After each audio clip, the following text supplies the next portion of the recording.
안녕하세요. 짧다면 짧고 길다면 긴 결혼 생활을 뒤로한 제 남편과 이혼한 30대 여성입니다.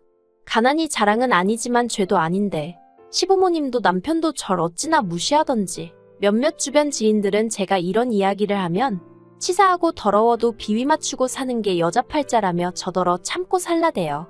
하지만 바보 같은 실수는 한 번이면 족하잖아요. 그렇게 살 바엔 혼자 사는 게 100번 1000번 낫겠다 싶어서 이혼했어요. 돌이켜 생각해보면 남편과 결혼하던 당시 저는 참 나약했던 것 같아요.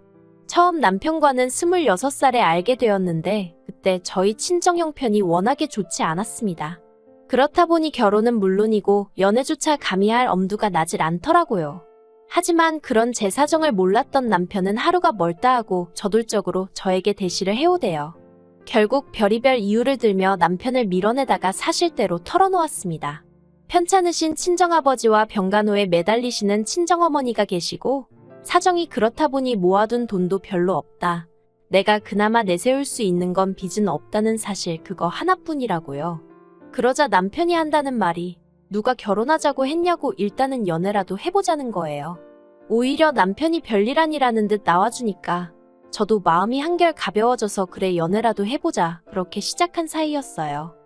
하지만 남녀관계라는 게 연애만 하자고 했다고 연애 실컷 했으니 헤어지자 그렇게 칼로 무자르듯 되는 것이 아니었어요. 2년쯤 사귀었을 땐 저도 남편도 서로에 대한 마음이 많이 커졌고 남편이 먼저 프로포즈를 해왔습니다. 하지만 당시에도 저희 친정의 상황은 도통 나아지질 않고 있었고 저 또한 직장 생활을 하며 번 돈 대부분을 친정 부모님 부양하는 데 쓰고 있었거든요. 그렇다 보니 결혼 준비는 전혀 되어 있지 않았습니다. 그래서 마음은 찢어질 듯 아프고 고통스러웠지만 남편의 프로포즈를 거절했어요. 그런데 이번에도 남편이 쉽게 저를 포기하지 않더라고요. 이후로 3달 가까이 남편은 저에게 매달리며 계속해서 다시 한번 생각해보라 저를 설득하려 들었습니다. 저더러 하는 말이 저에게 돈이 있었다면 자기랑 결혼했을 것 같냐고 만약 그렇다고 싶으면 결혼하자대요. 시부모님 되실 분들도 이미 제 사정을 어느 정도 알고 계신데 그런 건 상관없다고 하셨다면서요. 사실 남편은 저를 만나기 전까진 평생 혼자 살겠다는 독신주의자였답니다. 그런데 저희 남편이 4대 독자거든요. 그렇다 보니 시부모님뿐만 아니라 시조부모님까지 뒷목 잡고 거의 쓰러지다시피 하셨다대요. 그런데 그랬던 남편이 저를 만나고 달라진 거예요. 그러니 시댁 입장에선 제 조건이 어떻건 간에 애딸린 유부녀만 아니면 된다는 식이었던 모양입니다. 하지만 사람 마음이라는 게 화장실 가기 전하고 갔다 와서 하고 다르다고 하잖아요. 저희 시부모님도 별반 다르지 않았어요. 일단 집부터 얘기해보겠습니다. 저는 그래도 있는 돈 없는 돈 다 끌어모으니 2천 정도는 되더라고요. 그래서 제가 모은 돈으로 가정가구를 하기로 했고 어머님 아버님이 집을 해주신다 하셨어요. 그리고 실제로 어머님 아버님이 살고 계시던 빌라를 남편 명의로 돌려주셨지요. 하지만 저희는 그 집에 들어갈 수는 없었습니다. 어머님 아버님 두 분 다 20년 넘게 살던 동네를 갑자기 어떻게 떠나냐며 저희더러 살 집을 따로 구하라고 하셨거든요. 그래서 남편 앞으로 집이 생기긴 했지만 저희는 결국 대출까지 받아서 신혼집을 구해야만 했어요.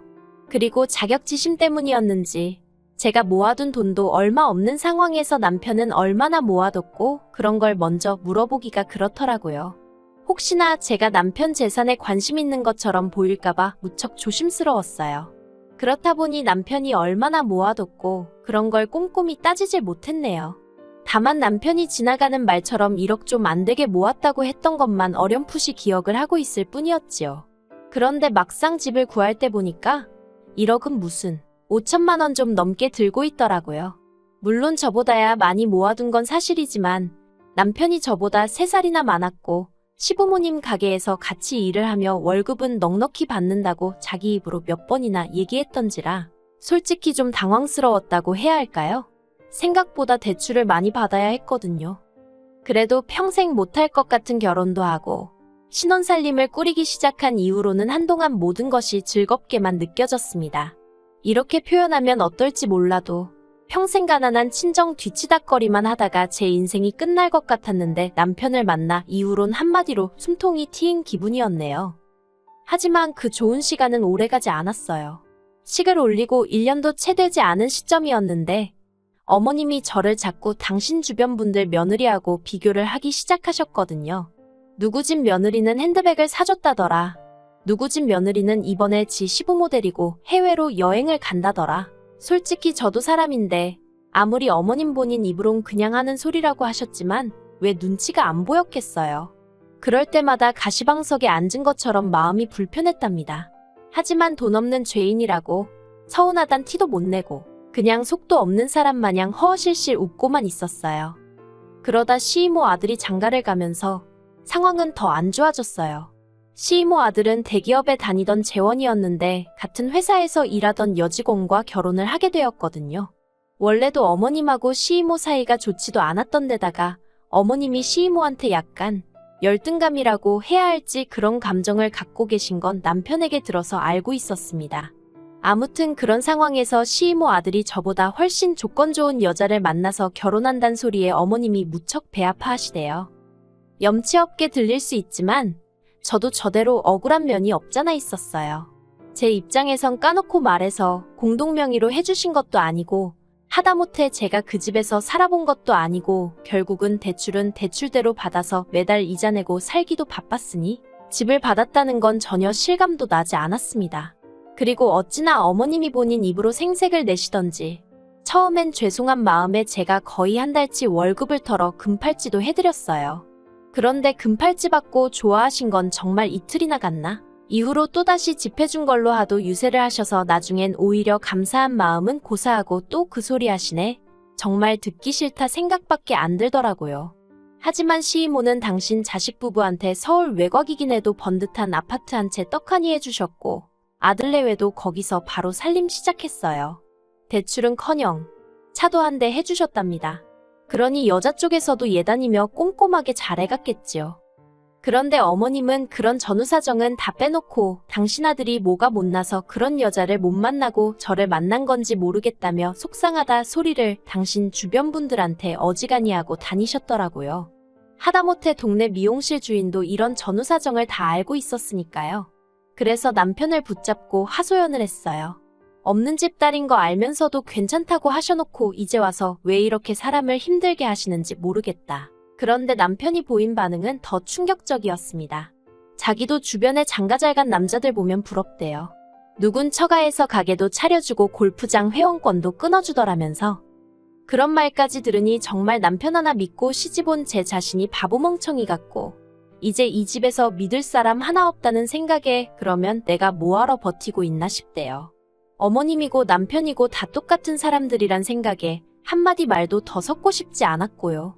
그리고 솔직히 당장이라도 이혼하자 소리를 하고 싶은 심정이 굴뚝 같았습니다만 그러면 제 꼴만 우스워질 것 같은 거예요.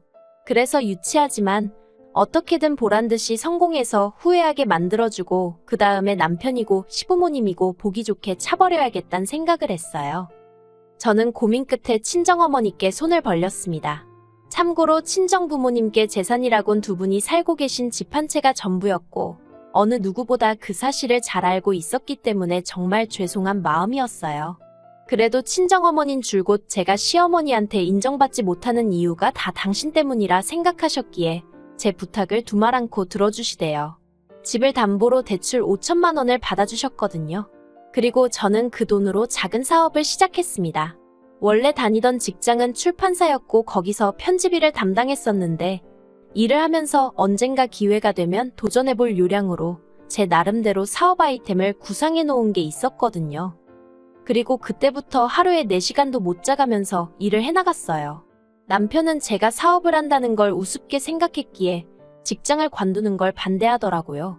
아예 자기 등골에 빨대를 꼽기로 작정을 한 거냐는 막말도 서슴지 않으면서 말이에요. 그래서 결국 직장은 직장대로 계속 다니고 대신 출근 전 출근 후에 사업에 시간을 써야만 했습니다. 뿐만 아니라 집안일도 조금이라도 밀렸다 싶으면 허파에 바람 들었다며 어머님까지 단박에 쫓아오셨기에 정말이지 어느 것 하나 배려받지 못했고 도움도 받지 못하며 그저 악으로 깡으로 버텨야 했어요. 그리고 그렇게 해가 바뀌고 1년 넘는 시간이 흘렀을 무렵이었습니다. 옛말에 하늘은 스스로 돕는 자를 돕는다더니 그 말이 맞더라고요. 이제 더는 못 버티겠다고 생각하던 시기에 생각지도 못한 기회가 찾아왔어요. 당시 저는 앞으로 딱 20곳의 회사만 더 만나보겠다. 그리고 그중에 아무도 내 회사에 투자해주지 않겠다고 하면 더는 미련 갖지 않고 사업을 접겠다고 작정을 한 상황이었습니다. 그런데 7번째로 만난 회사에서 투자를 하겠다고 연락을 해왔대요. 당시 20곳의 회사들 중 절반하고만 미팅을 가진 상황이었는데 말이지요. 이후로 제 회사는 무려 3곳의 대기업으로부터 투자를 받게 되었습니다. 꿈인지 현실인지 얼떨떨한 상황에서 하루가 다르게 회사가 성장해 나가기 시작했어요.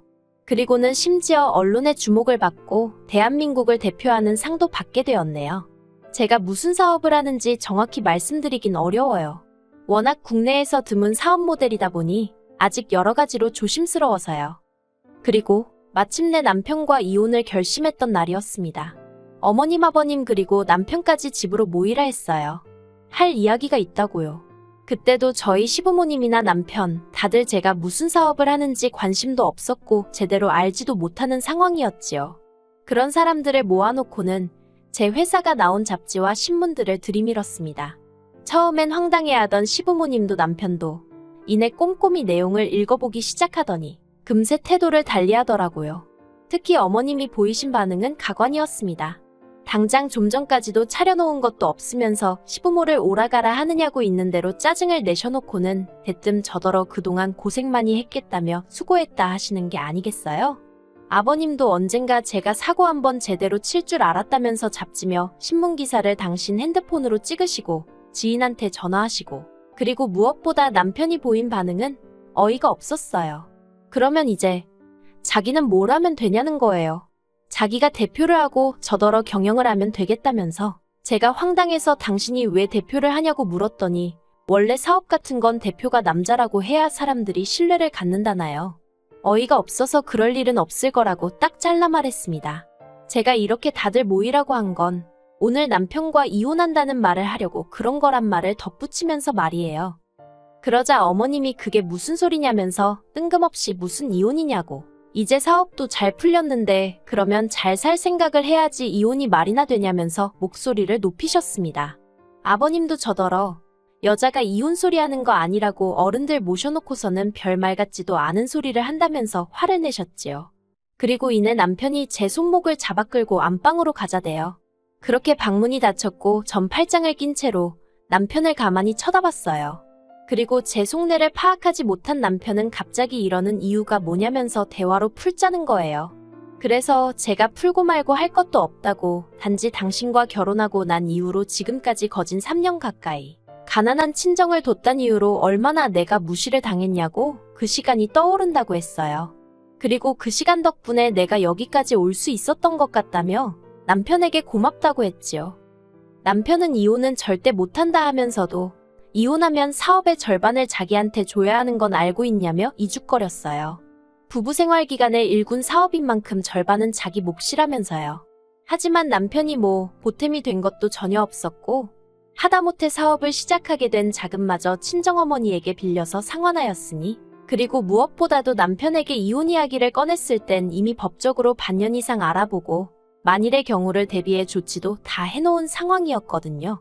그래서 남편이 뭐라고 떠들건 간에 걱정이 전혀 되질 않았어요. 그리고 결국 1년여의 지리한 싸움 끝에 저희는 이혼을 했습니다. 남편은 이혼 소송 중에 제 재산을 알게 되었고 그 절반이 자기 몫이라며 억지를 썼지만 남편 쪽 변호사도 고개를 내저을 만큼 남편이 기여한 바가 하나도 없었거든요. 결국 남편 쪽 변호사가 두어 차례 바뀌기까지 했지만 결과는 달라지지 않았어요. 제가 이겼고 오히려 위자료로 얼마 안 되지만 받았지요. 그리고 남편은 제 변호사 비용까지 부담하게 되었는데 2중 3중으로 돈이 나가게 생겼다며 끝까지 저더러 양심이 있으면 얼마 정도는 보태라는 헛소리를 하대요. 당연히 안 보태줬지요. 그리고 지금 저는 전에 없이 자유롭게 그리고 열정적으로 살고 있습니다. 물론 어머님처럼 전후 사정은 생각지도 않고 이혼녀라고 손가락질하는 사람들도 있지만 한편으론 많은 사람들로부터 새로운 출발을 응원받고 있기도 해요. 그리고 저는 더 이상 가난하단 이유로 움츠러들어서 할 말도 못하는 바보가 아니거든요.